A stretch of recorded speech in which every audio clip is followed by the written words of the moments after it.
Bonjour à tous et bienvenue dans cette capsule de labo de GLOW 2005, Introduction aux bases de données.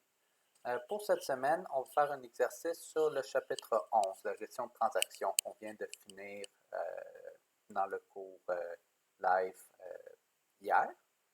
Donc, c'est un chapitre qui est très riche en questions. Ici, on a la question de l'examen de 2019 qui portait sur les différents conflits qu'on peut avoir. Et donc, tester si vous êtes capable de comprendre les différences entre les différents conflits.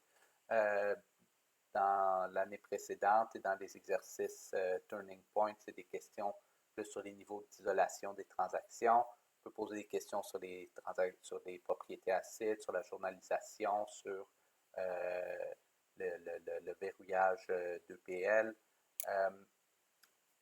Donc, c'est un chapitre qui ne manque pas de matière. Mais bon, regardons ici donc l'examen de 2019. Comme j'ai dit, c'est un examen qui portait sur les conflits. J'aime bien ça. Je trouve que c'est une partie vraiment le fun de la matière, très appliquée. Donc, la question nous dit, considérez les deux transactions suivantes. Elles sont exécutées au niveau d'isolation read uncommitted. Si vous vous rappelez des niveaux d'isolation, c'est le niveau le plus faible qui permet le maximum de parallélisation des transactions, qui permet à chaque transaction de lire des données sales, des données qu'une autre transaction est en train d'utiliser et en train de modifier.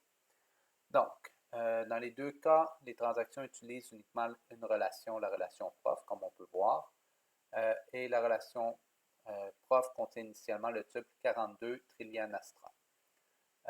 Pour ce numéro, vous devez interlacer les commandes de ces deux transactions, c'est-à-dire changer l'ordre d'exécution, mais vous ne pouvez pas changer l'ordre des commandes d'une transaction. Évidemment, vous ne pouvez pas changer les commandes comme telles. Donc, la transaction 1, on voit un Start Transaction. On fait un update du tuple 42 qui est Trillion Astra et qui devient Arthur Dent. On sélectionne le nom du prof d'ID 42. On insère un nouveau prof ID 44 Ford Perfect. On sélectionne de nouveau le nom des profs d'ID 42 et on commit. Transaction 2 commence avec un Start Transaction, insère un tuple 43 avec le nom Ford Perfect. Sélectionne le nom du prof 42 dans la variable temp. Mis à jour le nom du prof 42 comme Zafod Beeblebrox. Insère un nouveau tuple 45 avec la valeur de temp qu'on a sélectionné ici, donc le nom du prof 42. Sélectionne tous les profs dont le nom commence par for, donc for perfect, et fait un commit. Donc, deux transactions quand même relativement simples. Et la question, donc, proposer un ordre d'interlaçage des commandes qui va causer une lecture sale. Donc, déjà, ça vous demande de savoir c'est quoi une lecture sale. Une lecture sale, c'est quand une transaction lit une information qu'une autre transaction est en train de mettre à jour. Donc, c'est un conflit d'isolation et aussi un conflit de cohérence parce qu'une information, la base de données est garantie cohérente au début de la transaction et à la fin de la transaction, mais pendant la transaction, elle peut passer par des états incohérents.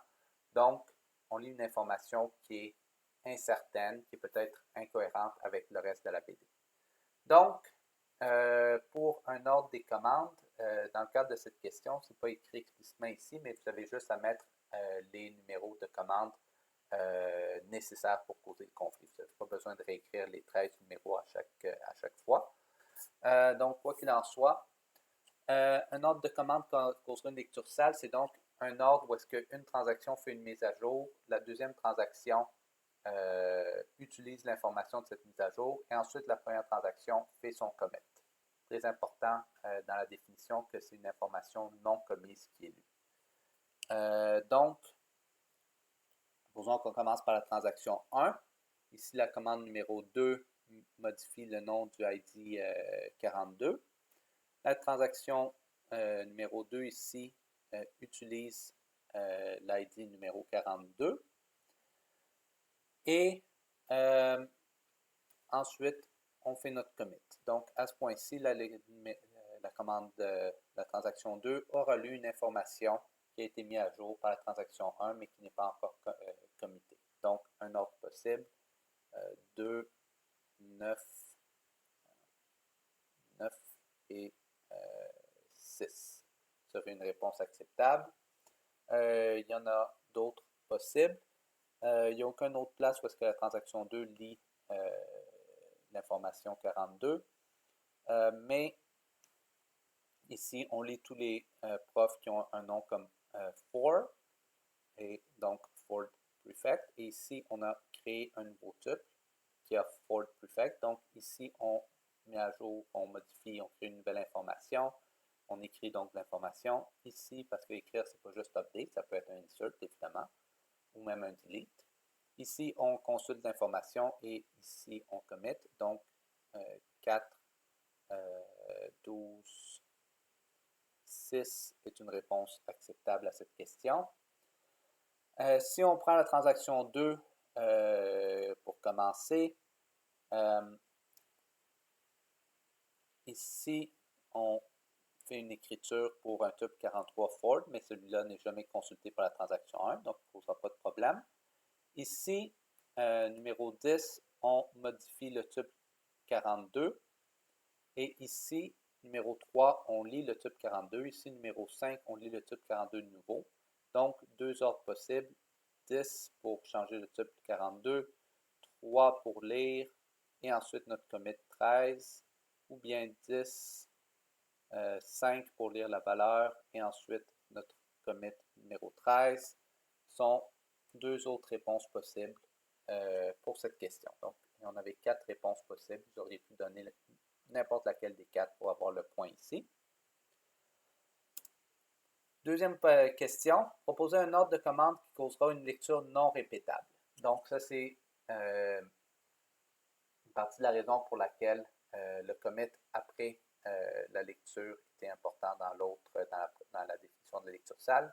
Une lecture non répétable, on lit des informations qui ont été committées, mais l'information change. Donc, on lit toujours une base de données cohérente, on n'a pas de conflit de cohérence, mais on a un conflit d'isolation parce que l'information change malgré qu'on n'est pas en train de la changer. Donc, pour avoir une lecture non répétable, il nous faut lire 2 fois la même information et qu'entre les 2 lectures, il y a des changements et des commits. Lire 2 fois la même information, ça arrive une seule fois dans notre système, c'est les lectures 3 et 5. Donc, on sait que notre réponse va commencer par 3 et va finir par 5. Et entre les deux, il faut modifier l'information du tuple 42 par une autre transaction, c'est donc ici la 10,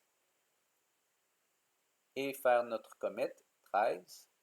Et voilà, donc on a lu le nom du prof 42 dans une base de données committée cohérente ici, on a la transaction 3, et on l'a lu de nouveau à la transaction 5, et on a trouvé une information différente malgré le fait qu'on ne l'a pas changée, parce que quelqu'un d'autre est venu la changer et a commité entre-temps. Donc, une lecture non répétable. Proposez maintenant un ordre de commande qui causera une lecture fantôme. Lecture fantôme, c'est quand on lit un groupe de tuples et que le contenu de ce groupe change, des nouveaux tuples s'ajoutent, apparaissent comme par magie dans le groupe. Donc, on a verrouillé les tuples qu'on était en train de lire pour s'assurer que personne ne les modifie, personne ne les change. Mais malgré ça, il y a d'autres tuples qui ont apparu, qui n'étaient pas là lorsqu'on a commencé notre sélection. Et donc, c'est ça, un autre conflit d'isolation. Donc, lire un groupe de tuples, premièrement, ça arrive juste une fois dans nos transactions. C'est l'opération 12 qui lit tous les tuples de Ford Perfect. Ensuite, ça va verrouiller tous les tuples qui ont cette information. Donc, après ce point, il faut que des nouveaux tuples soient rajoutés. Ça arrive ici, numéro 4. Donc, là, on ajoute un nouveau Ford. Donc, notre groupe de tuples vient d'être modifié. Ensuite, la transaction 2 a son commit. Important de le souligner. Parce que si c'était l'inverse, si on aurait eu 12, 13 et ensuite 4, on n'aurait pas eu de conflit. On aurait eu notre lecture du groupe de tuples, on aurait commité, on aurait fini la transaction Et ensuite, la transaction 1 aurait rajouté un nouveau tuple et ça, ce n'est pas un conflit. J'ai fini de travailler. Ce qui se passe au tuple après que ma transaction est finie ne peut jamais causer de conflit parce que c'est fini. La transaction 2 est finie et finie, elle ne peut plus être dans un conflit. Donc, important de souligner qu'on a notre lecture, notre ajout et ensuite la transaction finie. Donc, 12, 4, 13 est la réponse pour le numéro C. Prochain numéro, proposer un ordre de commande qui cause une mise à jour perdue. Une mise à jour perdue, on se rappelle que une transaction met à jour de l'information et ensuite fait son commit, mais au moment de faire le commit, l'information n'existe plus dans la base de données. Donc, une fois de plus, un conflit d'isolation. L'information a changé malgré le fait que la transaction ne l'a pas changé. Une mise à jour de durabilité, je fais un commit, mais les informations que j'ai modifiées ne sont jamais enregistrées. Donc, il faut donc deux transactions qui font deux mises à jour de la même information avant la deuxième, avant que la première commit. On a ça à deux endroits. Premièrement, ici, à la commande 2, on le sait, on met à jour le tuple numéro 42. Ici, on met transaction 2, mais de nouveau à jour le tuple numéro 42. Et ensuite, on fait notre commit. Donc, j'ai mis à jour le tuple 42. J'ai dit son nom, c'est Arthur Dent. Ce n'est pas Trillian Astra, c'est Arthur Dent. Et ensuite, j'ai fait mon commit. Mais quand je suis venu committer mes données, j'ai trouvé que le nom, ce n'est pas Arthur Dent, comme j'ai dit, c'est Zaphod Beeblebrox. Malgré le fait que j'ai clairement écrit Arthur Dent et je ne l'ai jamais changé, ça aurait dû être Arthur Dent. Donc, mise à jour que j'ai faite du nom de tuple 42 Arthur Dent est perdue avant mon commit. Une deuxième réponse possible, évidemment, le cas inverse. Supposons qu'on aurait eu la transaction 2 qui fait sa mise à jour, ensuite la transaction 1 qui vient piler dessus, ensuite la transaction 2 qui fait son commit. Même situation, j'ai mis à jour Trillian Astra, non, son nom c'est Zaphod Beeblebrox. Je commit, mais au moment de commit, je réalise que non, son nom c'est pas Zaphod Beeblebrox, c'est Arthur Dent, malgré le fait que j'ai clairement écrit Zaphod Beeblebrox et je ne l'ai jamais changé. Finalement, remplacer la commande 6 par un rollback. Donc, rollback. Voilà, donc annuler. La transaction 1 ne se produira pas. En fait, elle s'exécute jusqu'à la commande 6 et à la commande 6, on annule tout ce qu'elle a fait. Proposer un ordre de commande qui causera un conflit de transaction annulée, c'est-à-dire un conflit où est-ce qu'une transaction s'est exécutée au complet, sans problème, c'est commité, et après son commit, une autre transaction s'est annulée et fait en sorte que le travail de la deuxième transaction qui a été commitée est invalide. Donc, un conflit d'isolation et un conflit de durabilité de nouveau. Donc, clairement, dans ce cas-ci, puisqu'il y a seulement la transaction 1 qui s'annule, c'est la transaction 1 qui va faire le changement et qui va être annulée, et la transaction 2 qui va utiliser l'information changée par la transaction 1 et committée. Les deux fois qu'on change l'information dans la transaction 1, c'est au numéro 2 et au numéro 4, mais l'information du 4 est utilisée pour un select, mais pas utilisée pour modifier quoi que ce soit, donc il n'est pas pertinent. Donc, on va commencer par 2 et on va finir évidemment par notre rollback. Qu'est-ce qu'on fait avec l'information 2 du type numéro 42 dans la transaction 2? Bien, on la lit ici au numéro 9 et on l'écrit de nouveau ce qu'on a lu ici à travers la variable temp au numéro 11. Donc, 9, on lit l'information, 11, on écrit l'information, 13, on commit et 6, on annule la transaction 1. Donc, on peut voir qu'est-ce qui s'est passé. Type numéro 42, Trillian Astra, se fait changer par Arthur Dent.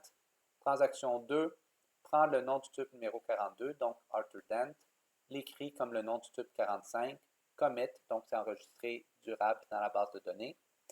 Et la transaction 1, opération 6, annule, ce qui fait que ce changement ne s'est jamais produit, ce qui fait que 42 a toujours été Trillian Astra.